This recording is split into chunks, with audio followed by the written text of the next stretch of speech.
Assalamualaikum warahmatullahi wabarakatuh. Perkenalkan, nama saya Atia Warda Asri Amal dari kelas 12 Mia Albiruni. Pada kesempatan kali ini saya akan menjelaskan tentang pola pertahanan dan pola penyerangan dalam permainan sepak bola. Untuk video selanjutnya, selamat menonton. Sepak bola adalah olahraga yang sangat digemari oleh siswa, khususnya laki-laki. Olahraga yang satu ini sangat mengacu kepada adrenalin dan skill, yang dimana sepak bola ini memiliki teknik dasar yang harus dikuasai oleh para pemain, mulai dari menendang, mengopor, mengiring, menembak, dan lain sebagainya. Yang pertama yaitu pola penyerangan sepak bola. Nah, pada pembahasan kali ini kita akan menjelaskan tentang pola penyerangan sepak bola, yang dimana merupakan strategi yang disusun untuk menyerang daerah lawan dan memasukkan bola ke gawang lawan agar terciptanya poin atau angka. Yang polanya yang pertama yaitu pola gerakan tersusun. Pola penyerangan dalam permainan ini dibuat dengan gerakan tersusun. Yang kedua yaitu pola menghindari pertahanan rapat. Contohnya, ketika mereka memasang pola pertahanan sepak bola dengan begitu rapatnya sehingga terkesan tidak ada celah. Yang ketiga yaitu pola mencari ruang kosong. Adapun pola penyerangan dalam permainan sepak bola dengan memanfaatkan ruang kosong yang tersedia.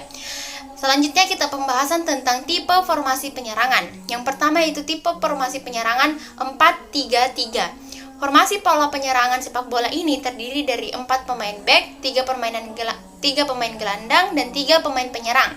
Yang kedua yaitu tipe formasi penyerang, yaitu 4-2-4. Formasi pola penyerangan sepak bola ini terdiri dari 4 pemain back, 2 pemain gelandang, dan 4 pemain penyerang.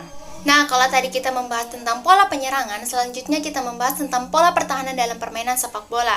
Bertahan merupakan strategi terbaik ketika tim kalian sedang terpojok atau kesulitan menyerang.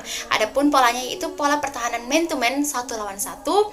Yang kedua yaitu pola pertahanan area atau zone marking, yang dimana terdapat pola pertahanan pada permainan sepak bola berupa zone marking. Yang ketiga yaitu pola pertahanan kombinasi. Adapun pola pertahanan dalam permainan sepak bola yang memadukan pola man to man dengan pola zone marking, pola pertahanan sepak bola ini tergolong strategi yang cukup kompleks dan rumit. Nah, selanjutnya itu tentang tipe formasi pertahanan. Formasi pertahanan 4-3-3. Formasi pola pertahanan ini, sepak bola ini menggunakan 4 pemain back, 3 pemain gelandang, dan 3 pemain penyerang. Yang kedua yaitu formasi pertahanan 4-2-2. Formasi pola pertahanan sepak bola ini menggunakan 4 pemain back, 4 pemain gelandang, dan 2 pemain penyerang. Nah, itulah tadi penjelasan tentang pola pertahanan dan pola penyerangan dalam permainan sepak bola. Kurang dan lebihnya mohon dimaafkan. Sekian dan terima kasih. Wassalamualaikum warahmatullahi wabarakatuh.